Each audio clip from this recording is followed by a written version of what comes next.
C'est une question technique, c'est un jardin, un jardinier?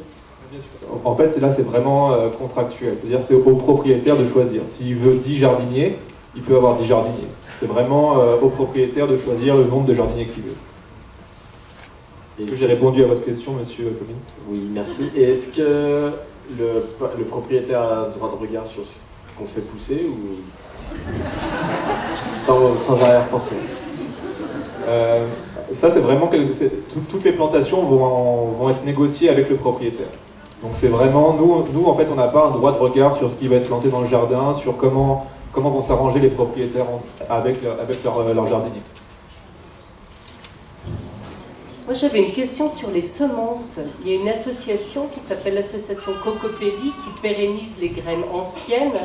Est-ce que ce ne serait pas intéressant, comme il y aura une subvention de la communauté de communes, de se pencher sur cette autre association qui me semble intéressante? En fait, le principe, c'est que les semences seront prises chez Cocopelli, majoritairement. Après, on essaie de développer un réseau. Cocopelli, ils ont une énorme banque de graines. Après, ce qui est intéressant aussi, c'est peut-être d'aider des petits semenciers qui sont dans cette recherche un petit peu éthique de développer des anciennes semences, de les aider à se développer eux aussi. Parce que Cocopelli, ils ont une impact de par le monde, ils ont un impact vraiment tout autour de la planète.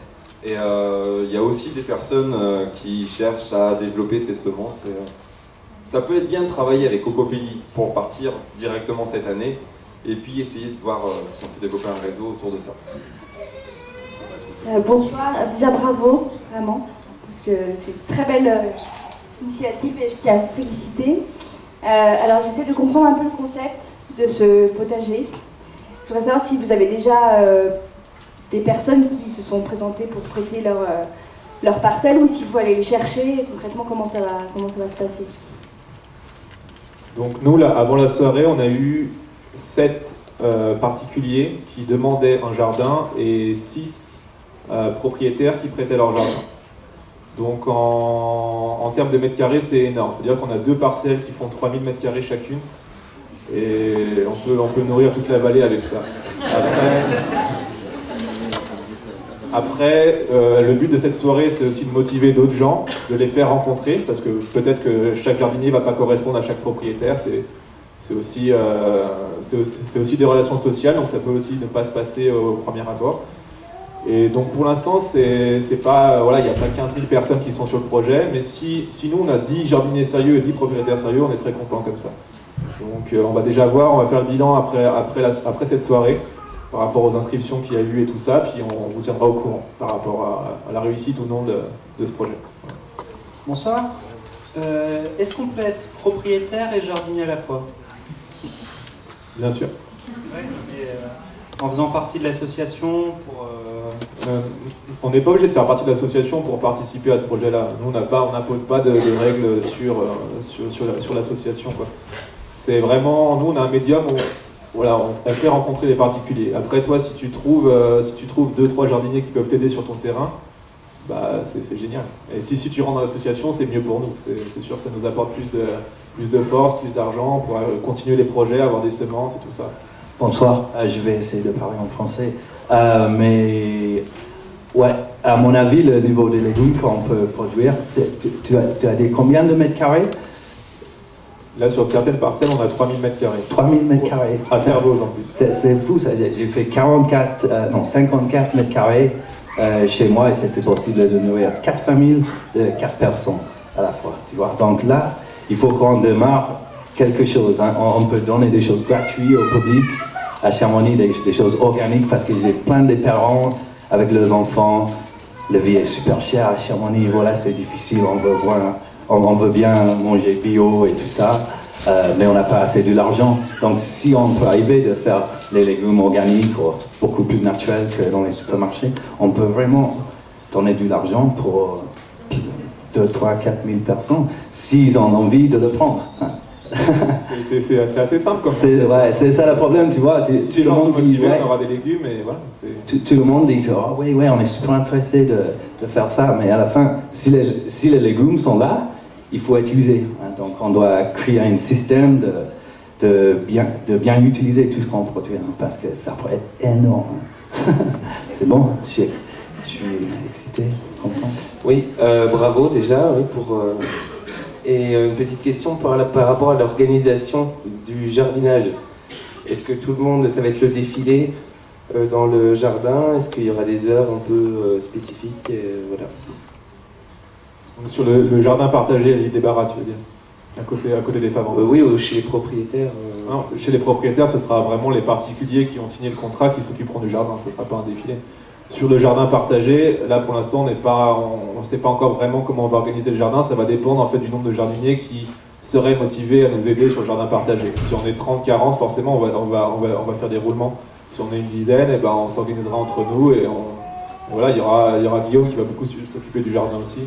Et oui, mais ça, on va sûrement organiser toutes les semaines, peut-être le mercredi, pour les enfants, une journée d'ouverture du jardin et de visite.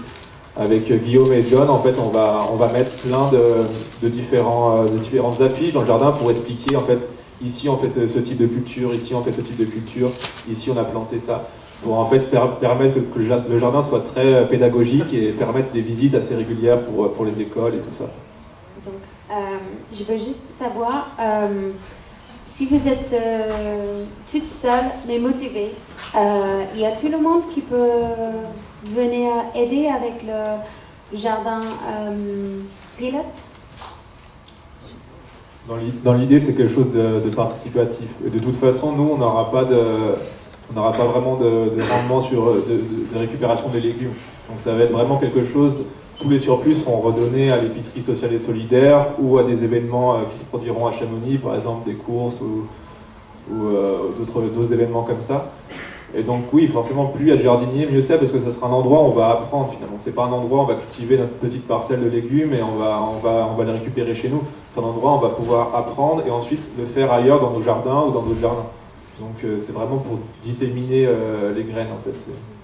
Moi je voulais juste rapporter une toute petite information pour essayer de...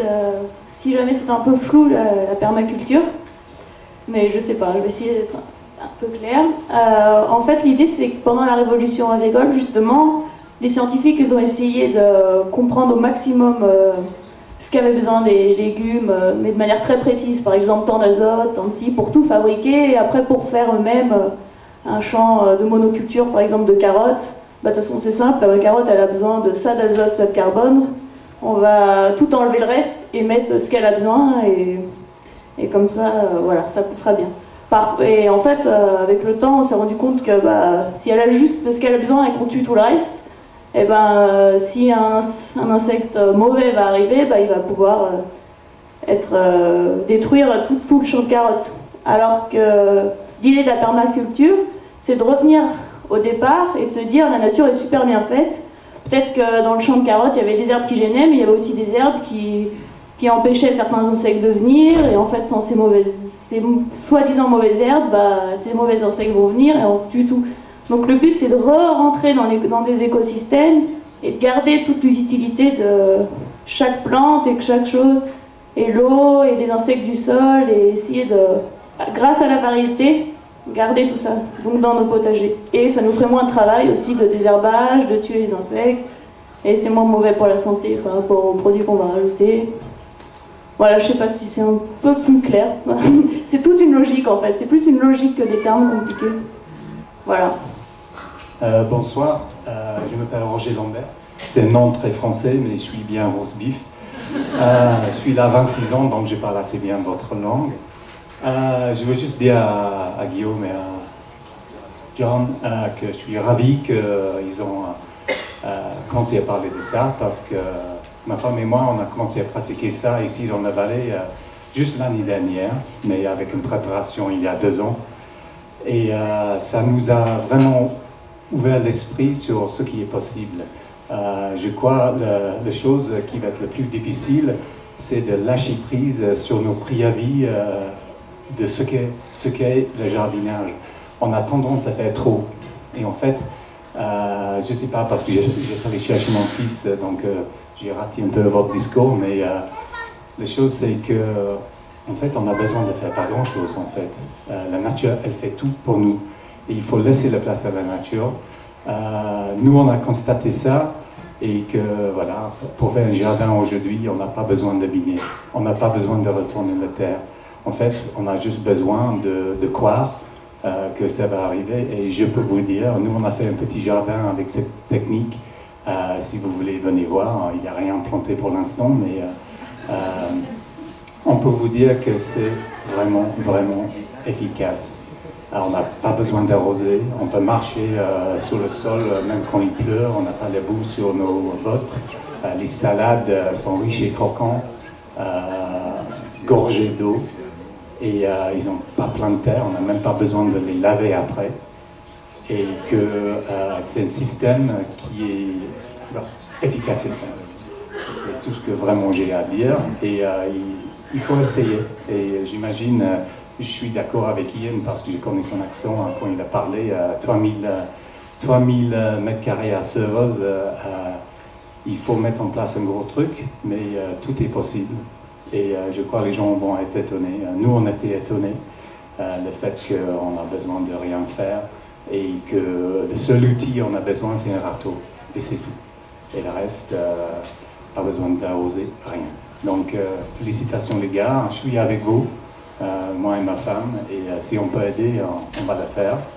Et voilà, vive ce système, et merci à Butch pour avoir de promouvoir cette idée aussi, et c'est une très bonne idée, et voilà, je suis ravi de faire partie avec vous.